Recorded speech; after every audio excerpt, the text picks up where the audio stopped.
اور جب وہ دل خراش منظر دیکھا تو لڑکھڑا گئی۔ اگر وہ دیوار کا سہارا نہ لیتی تو فرش پر گر پڑتی۔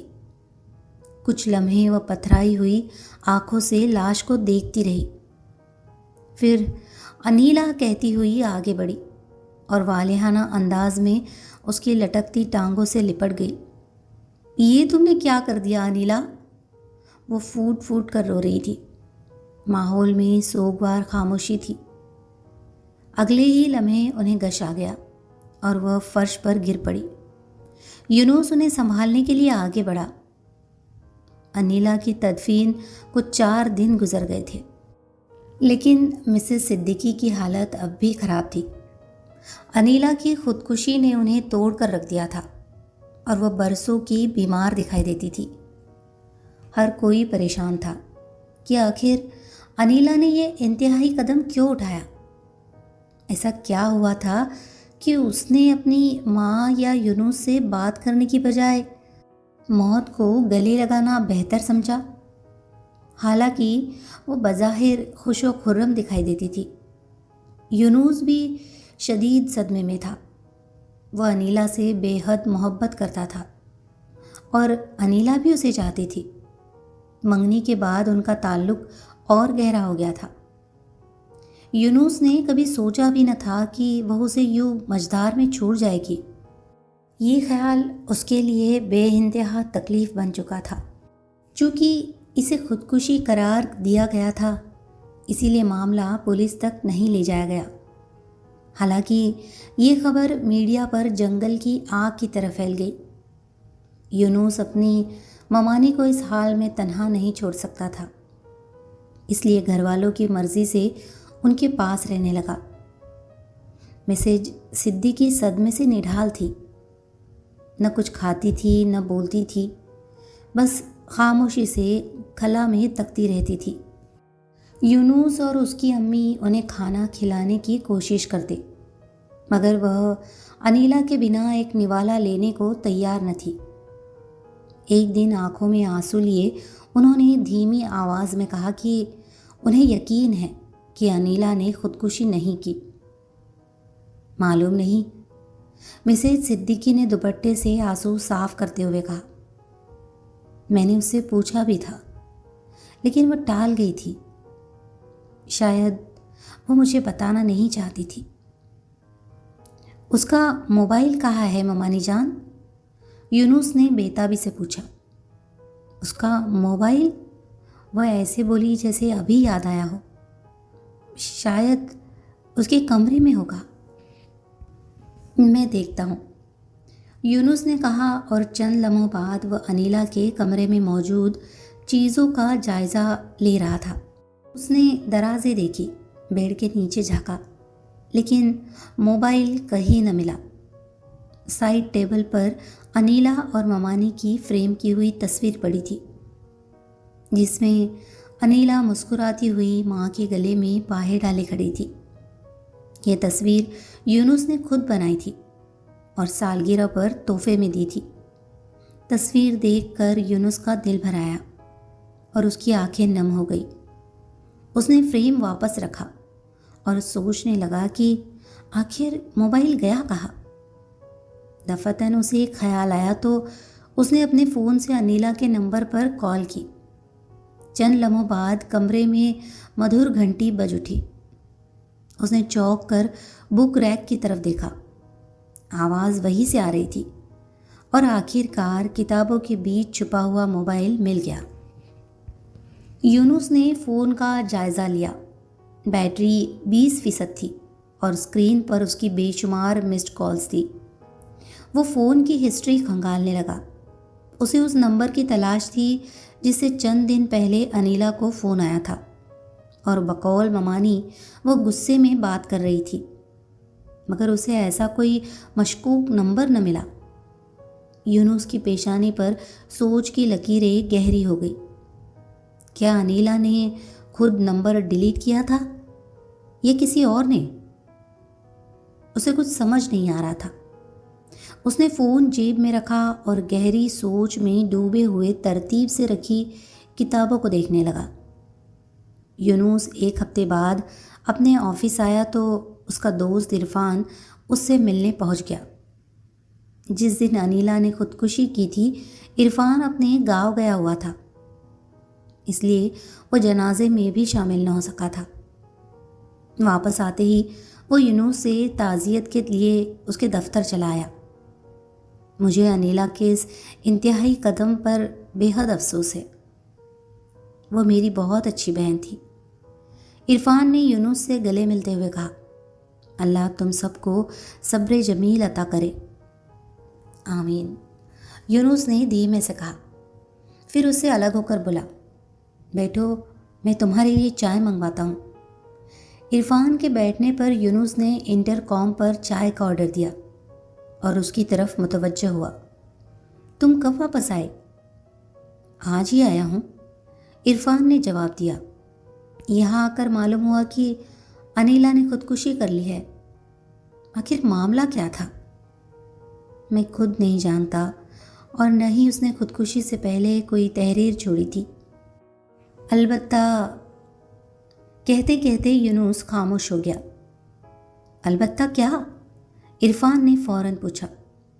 ممانی بتا رہی تھی کہ انہوں نے انیلا کو کسی سے غصے میں بات کرتے ہوئے دیکھا تھا۔ انہوں نے اس سے پوچھا بھی تھا، لیکن وہ ٹال گئی۔ میں نے انیلا کے فون کی ہسٹری بھی دیکھی تھی، لیکن وہ ڈیلیٹ کی جا چکی تھی۔ اس صورتحال سے تو میں یہی سمجھتا ہوں کہ انیلا نے خودکشی نہیں کی، بلکہ اسے قتل کیا گیا ہے۔ یونس نے شک کا اظہار کیا۔ اوہ، عرفان ٹھٹک کر رہ گیا۔ پھر کیا تم نے پولیس سے رابطہ کیا؟ نہیں، یونس نے نفی میں سر ہلایا۔ فی الحال میرے پاس کوئی ٹھوس ثبوت نہیں ہے، البتہ میں سوچ رہا ہوں کہ اب پولیس سے رابطہ کر ہی لوں۔ وہ موبائل کمپنی سے انیلا کے نمبر کا ڈیٹا نکلوا لیں گے، یوں پتہ چل جائے گا کہ اسے کس کی کالز آ رہی تھی۔ ہاں، یہ بات درست ہے، عرفان نے اس کی تائید کی۔ اگر میری مدد کی ضرورت ہو تو میں حاضر ہوں۔ پولیس میں کئی افسران سے میرے اچھے تعلقات ہیں۔ تمہارا شکریہ، میں اس بارے میں ضرور بات کروں گا، یونس نے جواب دیا۔ اسی لمحے دروازے پر دستک ہوئی اور ایک ملازم چائے لے کر اندر داخل ہوا۔ اس نے دونوں کے سامنے کپ رکھے اور واپس چلا گیا۔ تم سناؤ، تمہاری والدہ کی طبیعت اب کیسی ہے؟ یونس نے کپ اٹھاتے ہوئے دریافت کیا۔ الحمدللہ، اب وہ ٹھیک ہے، اور تمہارا پوچھ رہی تھی، عرفان نے جواب دیا۔ ان دونوں کی دوستی کا آغاز ایک بینک سے ہوا تھا، جہاں عرفان بطور مینیجر تعینات تھا۔ یونس کسی کام کے سلسلے میں وہاں گیا تھا، جہاں باتوں باتوں میں ان کی دوستی ہو گئی۔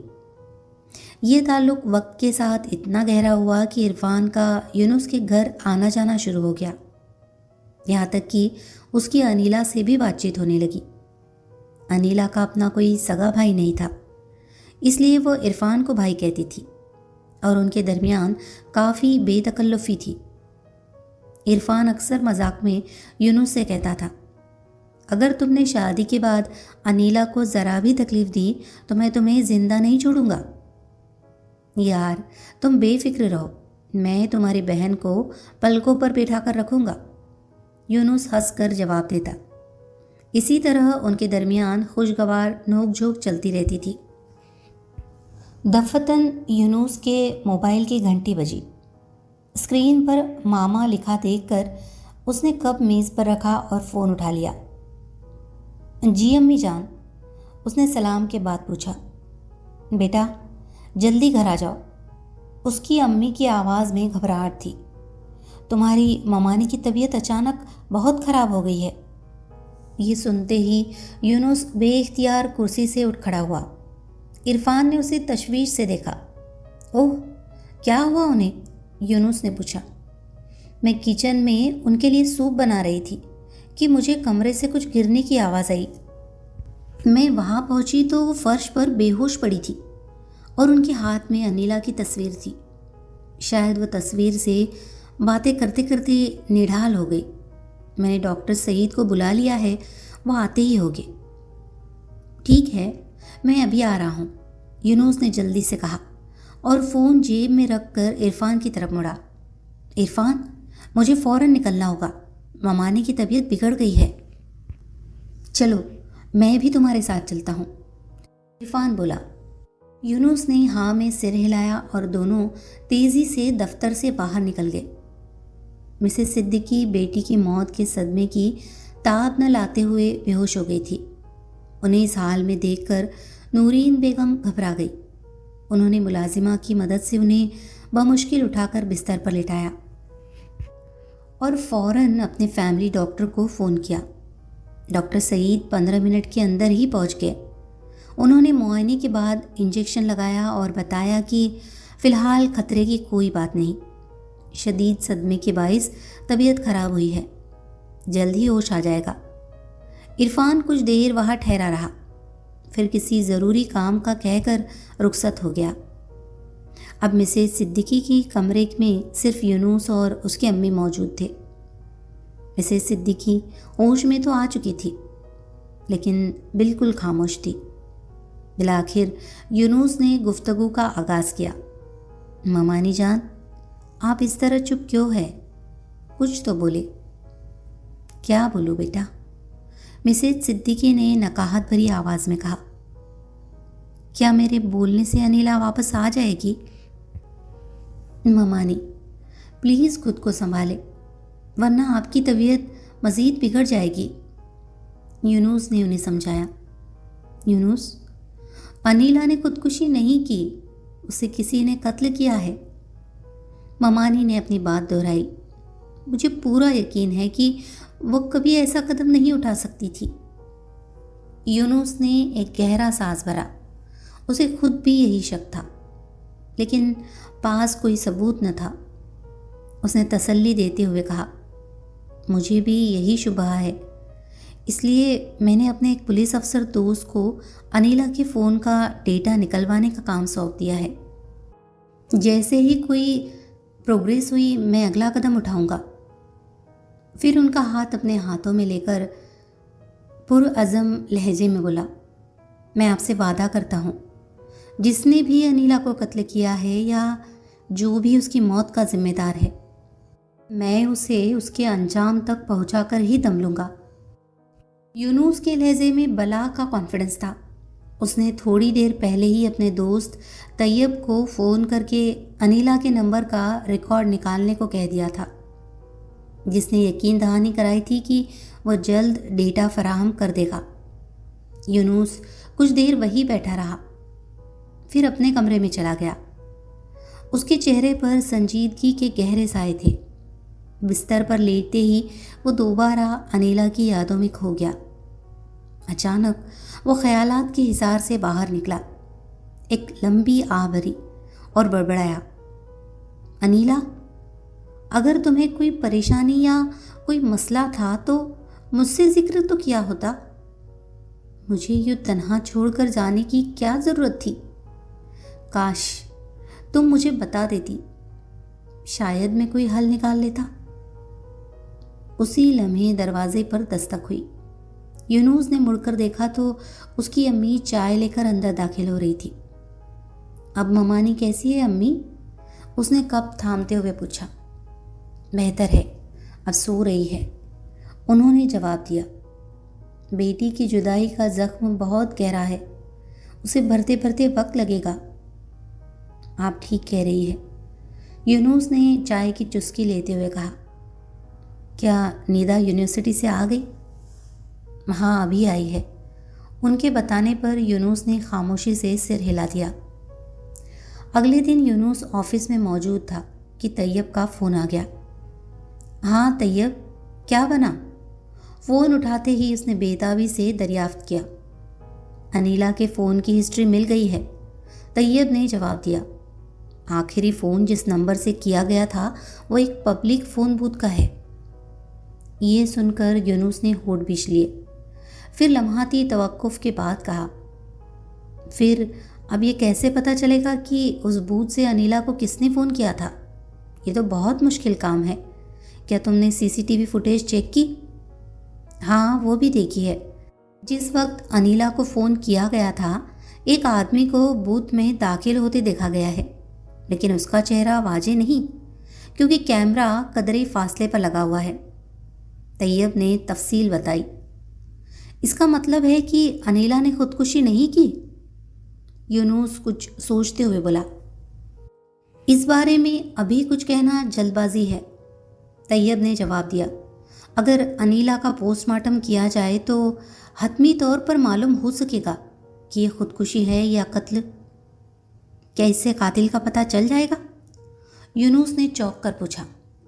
اگر قاتل نے دستانے پہنے ہوں گے تو مشکل ہے، اور مجھے یقین ہے کہ قاتل شاطر تھا، اس نے کوئی نشان نہیں چھوڑا ہوگا۔ کیا تم نے انیلا کے گھر کے آس پاس کے کیمرے چیک کیے؟ طیب نے سوال کیا۔ اوہ، اس کا تو مجھے خیال ہی نہیں رہا، یونس نے کہا۔ میں آج ہی یہ کام کرتا ہوں۔ یونس دفتر سے جلد نکل گیا اور انیلا کی کوٹھی کے پڑوسیوں سے ریکارڈنگ چیک کرنے کی درخواست کی۔ آس پاس کے 2 گھروں میں کیمرے نصب تھے، مگر قسمت نے ساتھ نہ دیا۔ ایک گھر کے مالک نے بتایا کہ ان کا کیمرہ عرصہ دراز سے خراب ہے، جبکہ دوسرے نے بتایا کہ وہ ہر 3 دن بعد پرانی ریکارڈنگ ڈیلیٹ کر دیتے ہیں۔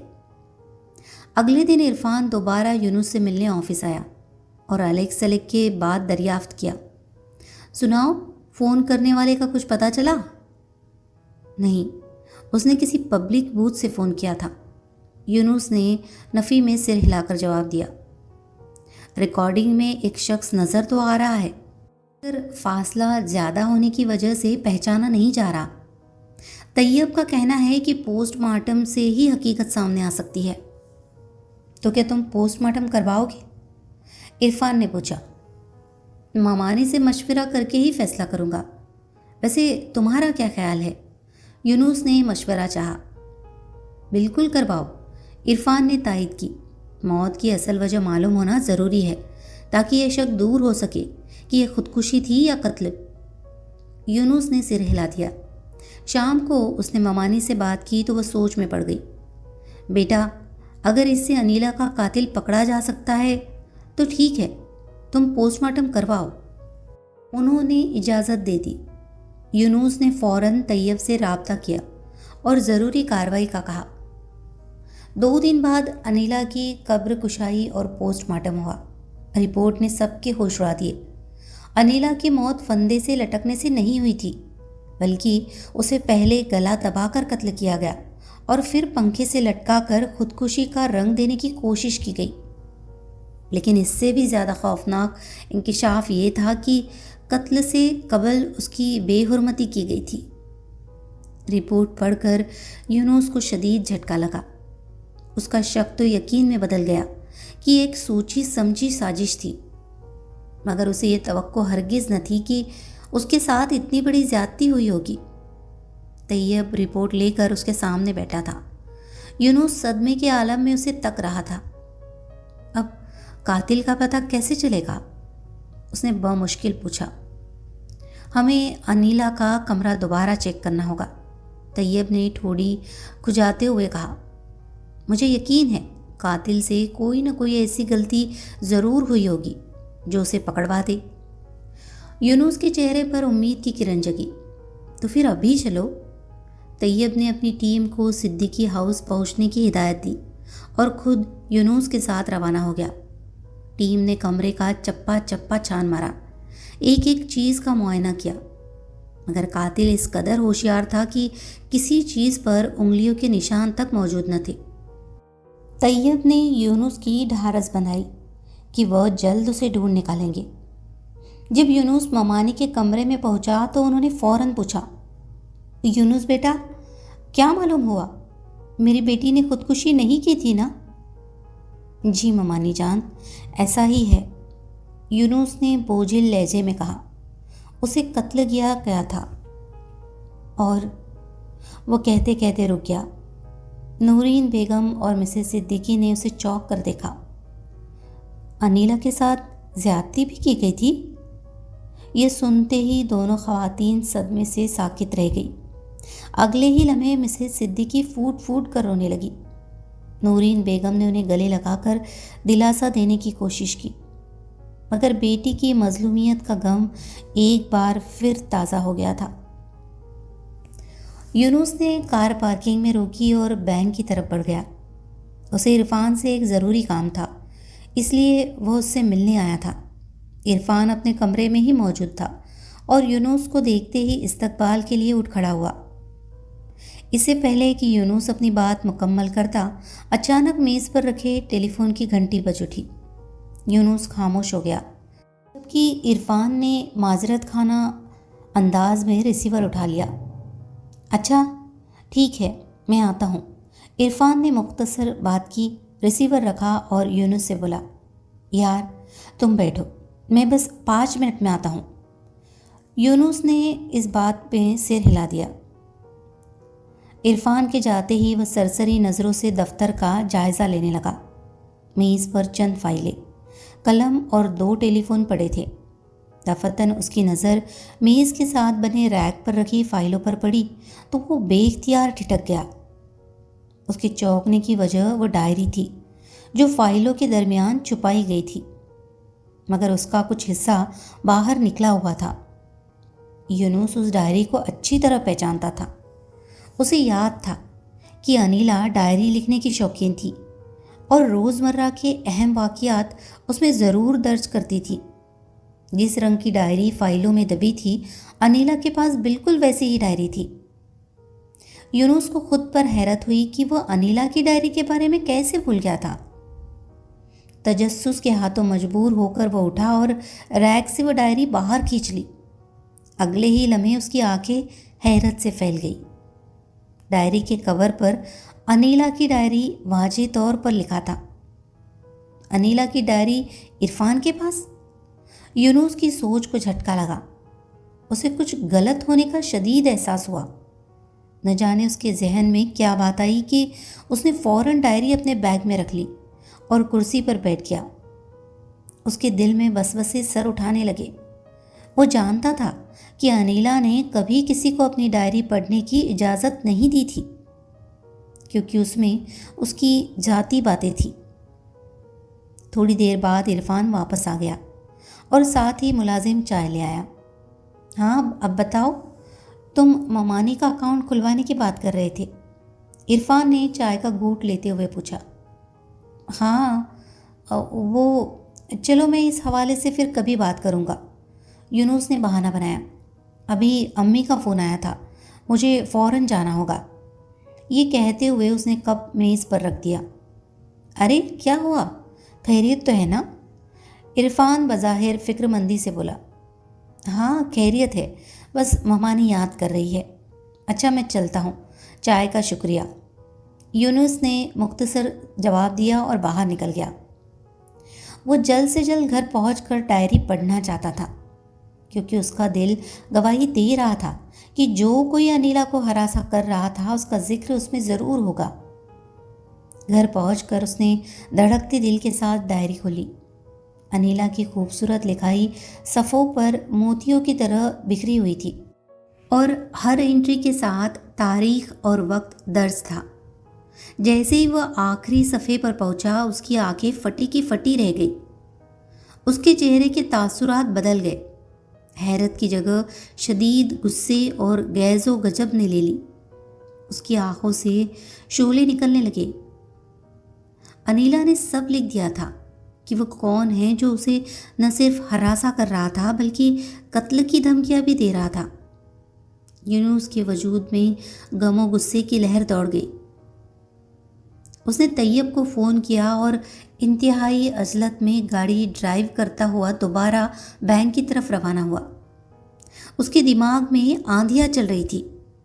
بینک کے دروازے پر گارڈ نے اسے روکنا چاہا، مگر یونس اسے دھکیلتا ہوا سیدھا مینیجر کے کمرے کی طرف بڑھا۔ عین اسی لمحے دروازہ کھلا اور عرفان ہاتھ میں بیگ لیے باہر نکلتا دکھائی دیا۔ وہ شاید فرار ہونے والا تھا۔ یونس کو دیکھتے ہی اس نے بھاگنے کی کوشش کی، مگر یونس نے اسے دبوچ لیا اور اس کے منہ پر ایک بھرپور گھوسا رسید کیا۔ عرفان کے منہ سے کراہ نکل گئی۔ بینک کا عملہ اور گراہک حیرت سے ان کی طرف متوجہ ہو گئے۔ یونس نے اسے فرش پر گرایا اور اس کے سینے پر سوار ہو کر مکوں کی بارش کر دی۔ گارڈز نے بڑی مشکل سے یونس کو عرفان کے اوپر سے ہٹایا۔ جلیل، کمینے، تو آستین کا سانپ نکلا۔ یونس گارڈز کی گرفت میں تڑپتے ہوئے پوری قوت سے چلایا، انیلا تجھے بھائی کہتے نہیں تھکتی تھی اور تو اس کی عزت کا لٹیرا نکلا۔ چھوڑو مجھے، میں آج اسے زندہ نہیں چھوڑوں گا۔ فرش پر پڑے عرفان کا چہرہ خون آلود ہو چکا تھا اور اس کی دائیں آنکھ نیل پڑنے سے سوج گئی تھی۔ اسی لمحے انسپکٹر طیب کی سرکردگی میں پولیس وہاں پہنچ گئی۔ انسپکٹر کے اشارے پر اہلکاروں نے عرفان کو ہتھکڑیاں لگا دی اور اسے گھسیٹتے ہوئے باہر گاڑی کی طرف لے گئے۔ بینک میں موجود ہر شخص دنگ رہ گیا۔ آؤ یونس، چلے، طیب نے کہا تو وہ بوجھل قدموں سے بینک سے باہر آ گیا۔ پولیس عرفان کو لے جا چکی تھی۔ یونس شدید صدمے میں تھا۔ اسے گمان بھی نہ تھا کہ اس کا بہترین دوست ہی اس کی محبت کا قاتل نکلے گا۔ تمہیں کیسے یقین ہوا کہ عرفان ہی قاتل ہے؟ گاڑی میں بیٹھتے ہی طیب نے پوچھا۔ یونس نے خود کو پرسکون کرنے کی کوشش کی اور بتایا، انیلا ڈائری لکھتی تھی۔ جب میں نے عرفان کے دفتر میں اس کی ڈائری دیکھی تو میں اسے اٹھا لایا۔ انیلا نے آخری صفحے پر سب سچ لکھ دیا تھا۔ میں تمہیں وہ ڈائری دیتا ہوں، تم خود پڑھو۔ یونس نے بیگ سے ڈائری نکالی اور آخری صفحہ کھول کر طیب کے حوالے کر دیا۔ طیب مطالعے میں غرق ہو گیا۔ انیلا نے لکھا تھا، عرفان، جسے میں اپنا سگا بھائی مانتی ہوں، اس کی نیت میں فتور آ چکا ہے۔ وہ مجھے عجیب نظروں سے دیکھتا ہے، یہاں تک کہ اس نے مجھ سے کہا کہ انیلا، تم مجھے بھائی نہ کہا کرو کیونکہ میں تمہارا بھائی نہیں ہوں۔ بھائی وہ ہوتا ہے جسے خون کا رشتہ ہو۔ اس نے مجھ سے مطالبہ کیا کہ میں یونس سے منگنی توڑ کر اسے خفیہ شادی کر لوں۔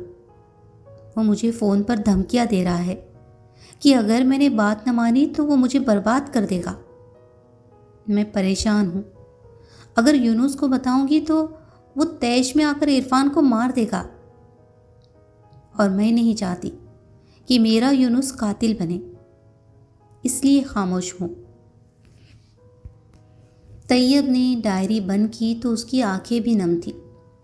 وہ ایک پولیس افسر تھا، لیکن ایک بہن کی بے بسی اور قربانی کی یہ داستان اس کے دل کو چیر گئی تھی۔ یونس، انیلا نے اپنی جان دے کر تمہیں قاتل بننے سے بچا لیا، لیکن اس درندے نے اس کی خاموشی کا فائدہ اٹھایا۔ عدالتی کارروائی شروع ہوئی تو انیلا کی ڈائری، پوسٹ مارٹم کی رپورٹ اور CCTV فوٹیج نے عرفان کے گرد گھیرا تنگ کر دیا۔ انیلا کے کمرے سے ملنے والے بالوں کے نمونے اور DNA ٹیسٹ نے رہی صحیح کسر بھی پوری کر دی۔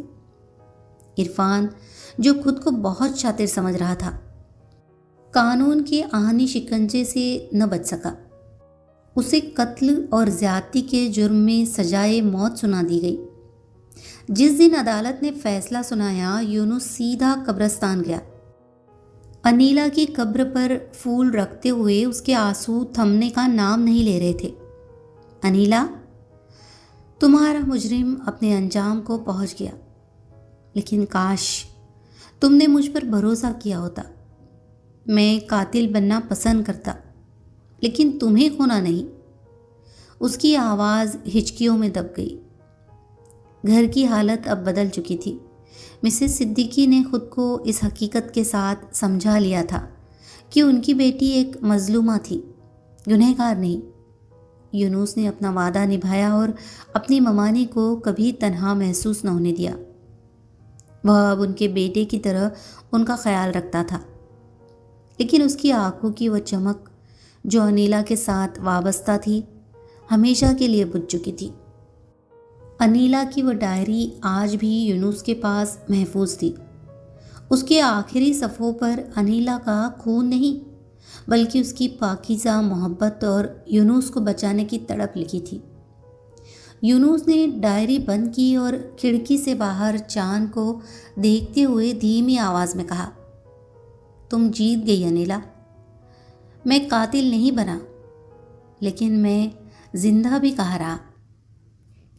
فضا میں ایک عجیب سا سکون تھا، جیسے انیلا کی روح کو انصاف ملنے کے بعد اب اطمینان ہو گیا ہو۔